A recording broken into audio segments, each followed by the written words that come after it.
We begin by watching Sam come out of a bank with a thick envelope. He sticks it in his coat pocket and starts down the street.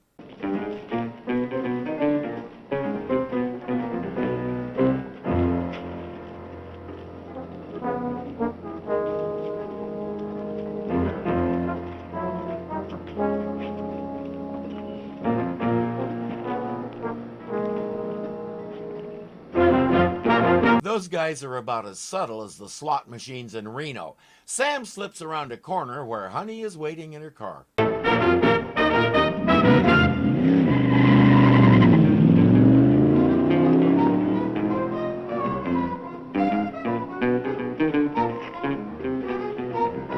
Our two followers are sufficiently thrown off. Now to get out of here.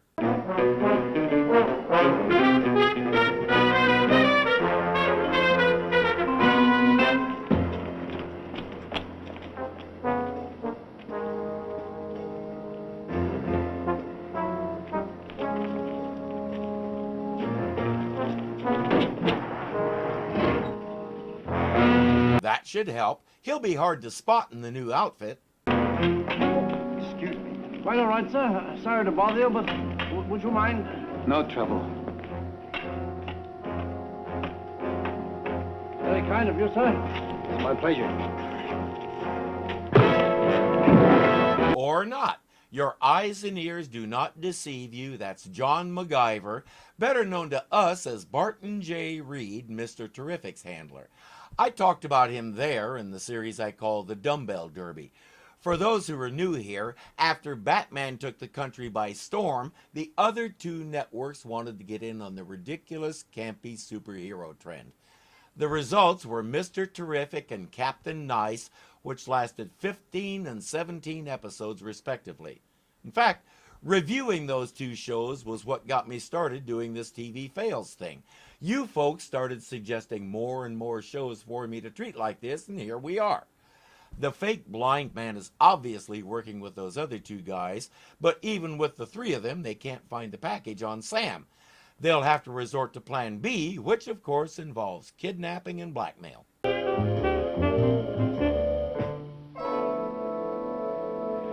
You saw that correctly, directed by Ida Lupino.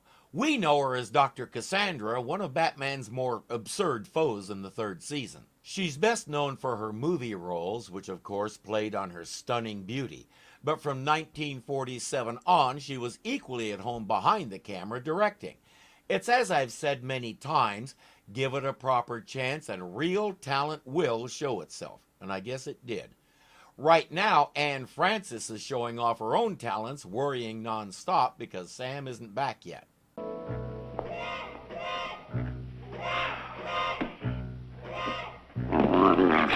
Oh, I'm sorry, Bruce. A man called Ben Thatcher sent us $200, a deposit box key, and instructions where to deliver a package. Only he's not there. And now Sam's missing. Fancher, the client, is also missing. He checked out of his hotel and left no word about where he was going. What's in this package, anyway? $50,000 bill? Meg, there's got to be $500,000 here. It's a nice round figure. It's too round to run away from. We waited long enough. I'm going to call the police. As far as I've been able to find, the United States never issued a $50,000 bill. A certain printing series in 1934 included $10,000 and $100,000 bills, but no 50s.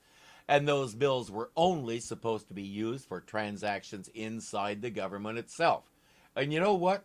Who cares? Just go with it. We don't have time to quibble. There's somebody at the door. Hide this somewhere. I was starting to wonder if she was going to go meet a perfect stranger with $500,000 in cash in her hand.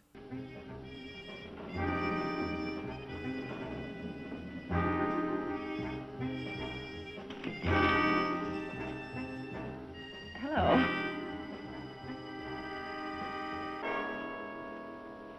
He gives her the flowers and introduces himself as Mr. Brillig. Slithy toes and all that, he says. We don't get to choose our names. I can empathize. You wouldn't believe all the cruel things kids can do with a name like Washburn.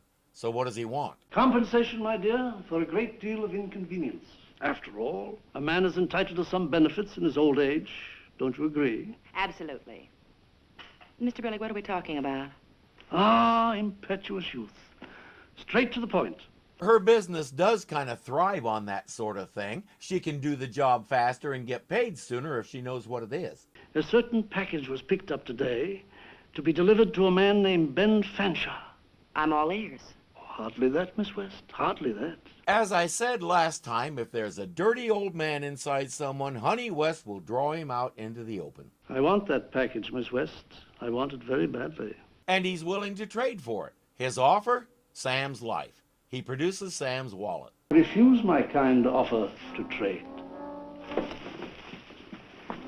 Shall we stop the gyre and gimbal, Mr. Brillig? Of course, we could look around for ourselves. I'd hardly leave it lying around. Ah, I suppose not. He says you have 2 hours to produce it. I'll be in touch. Mr. Brillig. Oh, down, boys. You do have them overtrained. It seems silly, I know, but Sam just can't see a thing without his glasses. In fact, he does a lot of things better with those glasses. Hi. What are you doing? Looking for a place to hide this? Make it good. I don't want to find it. Why not? For Sam's sake. Honey, what about Sam? With any luck, this little gadget will lead me to him. Such as tell Honey where he is. There's no end to what the right prescription can do. And by the way, that phone call is her missing client, Mr. Fancher. He says to meet him at a certain curio shop right away. I think Honey's getting tired of mystery men jerking her around. So, those are your terms, right? That's right, Mr. Fancher. No Sam, no delivery. Please, Miss West, all this business about your missing partner does not concern me. Well, it better if you ever expect to get that package back. That fat man who came to my apartment isn't exactly the kind everybody loves. Fat man? You saw the fat man? Yeah, it came out in 1951, starring J. Scott Smart and Julie London. And the fat man didn't team up with Jake until 1987, which has nothing to do with it. What's your point?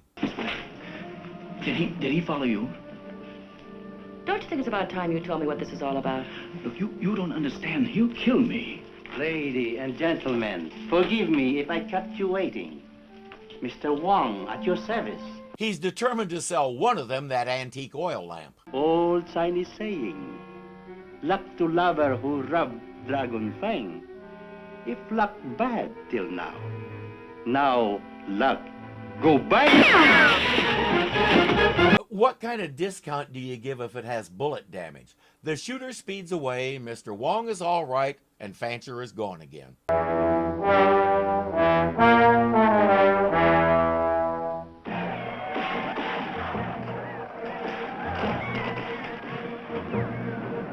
Why don't you switch to some quiet soap opera for a change? His pals call him Little Ardo. Sam calls him Shorty, and he doesn't like it. Please, I don't like to be called that. Okay. I don't like fighting myself. Yeah, fighting. That's why I like westerns. All that fighting, all that killing. Maybe they should be calling him Crazy Ardo. Here, what is all this? What is this unpleasantness, little Ardo? He doesn't like me. Perfectly understandable. But one false slip could cost us our ticket to $500,000. Clear? He called me Shorty. Nearsightedness, my boy. He can't see a thing without his glasses. Yeah, he's so nearsighted he can't tell you're really 6'7". Your head just sort of disappears into the lack of focus. Better fetch him a sandwich. We're going out to lunch.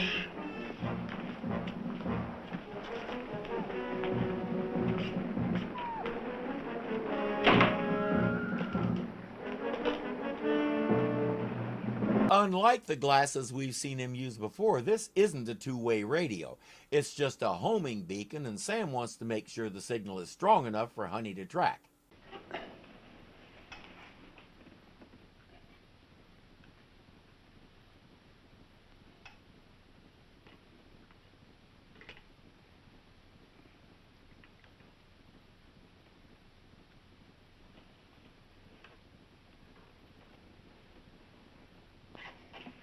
It's been a long time since I poked around inside one of those kinds of TV sets, and based on the wires he's fiddling with, I'm not totally sure what he's doing. But somehow he's rigging it up so the TV's rabbit ears will amplify the transmitter's signal. Apparently he doesn't think the signal is strong enough as it is. Now, he's the one who builds these gadgets, so I have to wonder why he built a homing beacon with such a wussy range. The best part? Crazy Arlo comes back with the sandwich and doesn't notice that Sam's not wearing his glasses.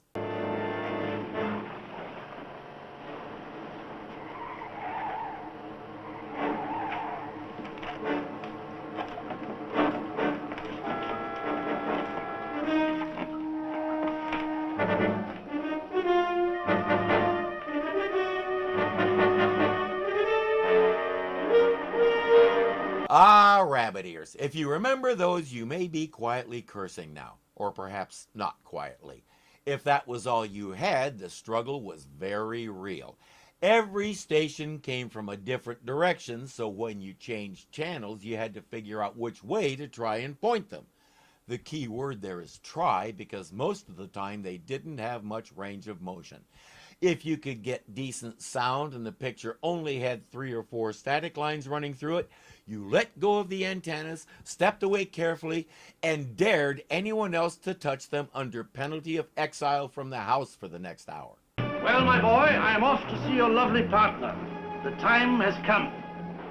I thought you said you couldn't see without your glasses. Where are they? Little Ardo, where are his glasses? They're gone. Mr. Brillig only hires the intellectual types. It won't take long to find them. Electronic signal. Imbecile! He used your stupid machine to amplify his own signal. His partner will be on us in no time.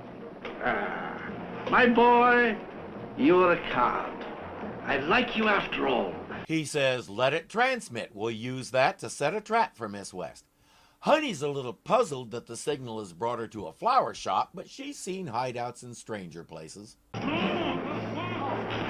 baby. Oh, work and no play. Makes Sam a dull boy.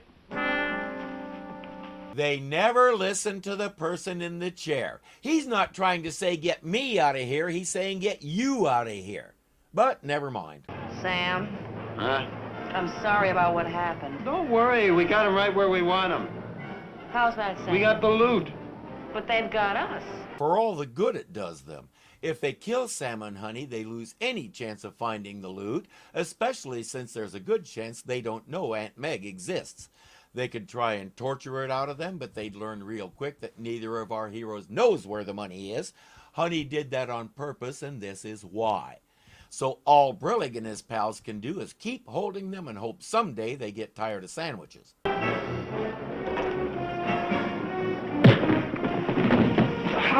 What's the matter? It's my foot. Oh, that kicked me win the game. Maybe so, but it looks like he did it wrong and may have broken his foot. He'll be limping for the rest of the episode. Friends, are your enemies' heads just too hard? When you kick someone, does it hurt you? Well, fret no more, because now there's a way to avoid all that pain and make sure the guy you wallop goes down for the count. Introducing Clunks, the only boots that aren't just steel-toed. The entire boot is reinforced all around with battleship quality steel. No more broken toes kicking a bad guy. With Clunks, all the ouches on him. You can do your thing and then run away with full confidence that your feet are just fine. Don't delay. Order your pair today. Pick them up at my10tonfeet.com for just $299.99. Reinforced socks sold separately. Here. You'll get your tin cup later. Good thing Mr. Brillig left it behind. I wonder why he did that.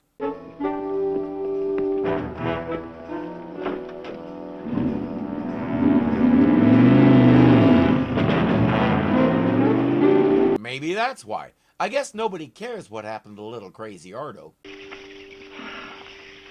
Really, Sam, you just got to stop booting hardheads. I'll try to kick the habit. Oof. I'm not sure she gets to make that face. She sort of had that coming after her crack. a little big, isn't it? But chic. Honey West, I suppose so. Mr. Fancher, where are you? Now, wait a minute, Mr. Fancher. Well, he wants me to meet him at a mine entrance in a ghost town. Do yourself a favor and don't go. Make him come to you for a change, because the way he's doing this isn't just dumb, it's dangerous. At least for her. Meg, where's that $500,000 you hid from me? Honey! Honey! You called? Look, it's all shriveled up. Naturally. What do you mean, naturally? Where's Honey? Oh, honey? Oh, well, she didn't want to disturb your foot. Which is to say she still hasn't learned her lesson about going into these things without any backup.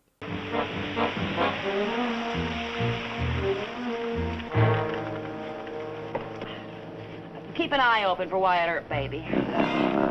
I don't think you'd have found Wyatt Earp in a place like that unless he was chasing an outlaw. He liked to be where the action was, and this town doesn't look very actiony. Plus, I'm not sure he would have had a clue what to do with an ocelot. I've mentioned before that Wyatt Earp is one of my personal heroes, mainly because, just like me, he never figured out what he wanted to be when he grew up. Miss West. Miss West, over here. Let's get out of the rain. Were you followed?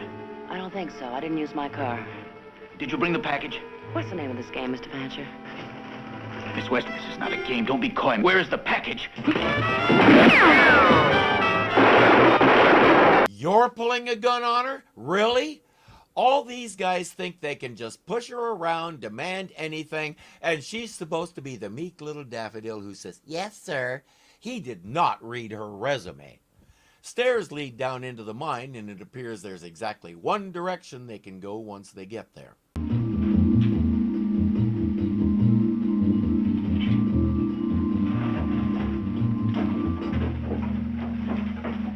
Fancher at least brought a flashlight. Usually when someone lights an oil lantern in these shows, it means a fire's going to start and threaten the heroes at some point. Spoiler? Not this time. They just need to see, and they're a little behind the times when it comes to all this electricity stuff. Too bad this tunnel only has one end. One open end, that is. Honey and Fancher just reached the closed end. Fancher says, "They're going to kill us." Honey says, "Then can I at least know why I'm dying? Now will you tell me what this is all about?" Though considering the way he's been yanking her around, I think if I was in Honey's place, I'd knock a few of his teeth out first and then tell him to talk slowly. Brillig and I were partners in a big gambling deal. We dealt in large sums of cash. Then you decided to be the sole proprietor? Yes, I took our operating fund and put it in a deposit box as insurance in case I was caught. Then I went on a long vacation. And Mr. Brillig has been watching and waiting. It's been a whole year. Who would have thought he'd wait so long? You're kidding. You didn't think he'd wait that long to collect $500,000. That's over $4 million today, and you didn't think he'd stick around to find out what you did with it. Honey, you need to refund his fee. It's not nice to take money from idiots.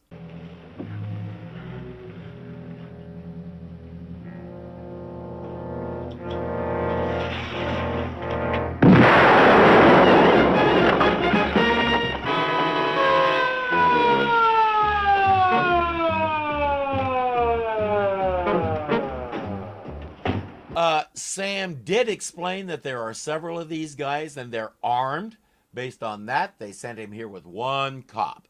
Down in the tunnel, Brillig says, "It's just smoke and noise. It can't hurt you. Get in there after them." Mr. Fancher, how would you like to run your own railroad? What are you talking about? Give me your flashlight and push. Huh? Push!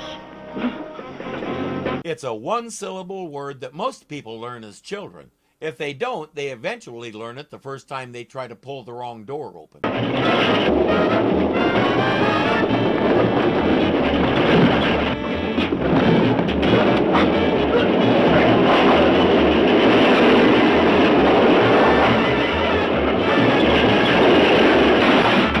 Two down, one to go. That worked because mine tunnels tend to be just wide enough for the car to go through. Why so small?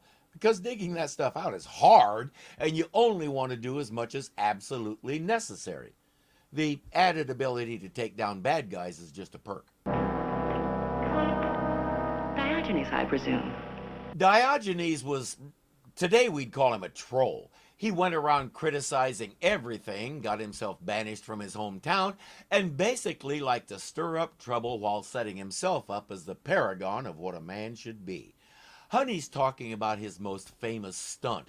He'd go around town carrying a lamp during the day and claimed he was looking for a real man or an honest man. Translations differ. In any case, what qualified him to do this is anybody's guess, but from what I've read, the guy had a bit of an ego. Hold it! Remember how I said an oil lantern like that usually means a fire's going to start? That's what he was about to do. Now he's not. He just learned that one cop plus Honey West equals an army. Come here, Jabberwocky. Give a man enough cane, he'll hang himself. No. For what it's worth, I liked it, but my love for stupid puns and other word jokes is legendary in some circles. The worse it is, the more I tend to like it. This episode held my attention. The main reason was John MacGyver. His performance is so convincing, I was creeped out from the first time he appeared on the screen. His attempts to be genteel while still making it clear he's a cold-blooded killer with no conscience made my skin crawl. It shouldn't be surprising, he pretty well owned any role he stepped into. All right, come on, let's get on out of here. Sheriff, wait. Miss West, the money, could I just look at it once? Yeah, we forgot all about that. Sheriff will need the money for evidence. $1.5 million coming up. Down, baby. You're gonna have to go on the wagon, Bruce. Now we know why Bruce was wearing a sweater for the first time since the show began. All that money on him. He could have heard the call of the wild and taken off. Yeah. And with 9 lives, he would have had a ball. Bruce does enjoy playing with a ball, and you wouldn't believe what kind of ball you can buy him for $500,000.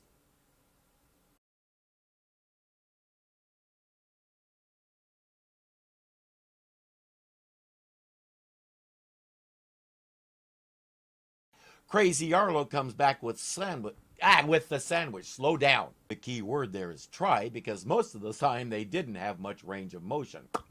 Most of the time.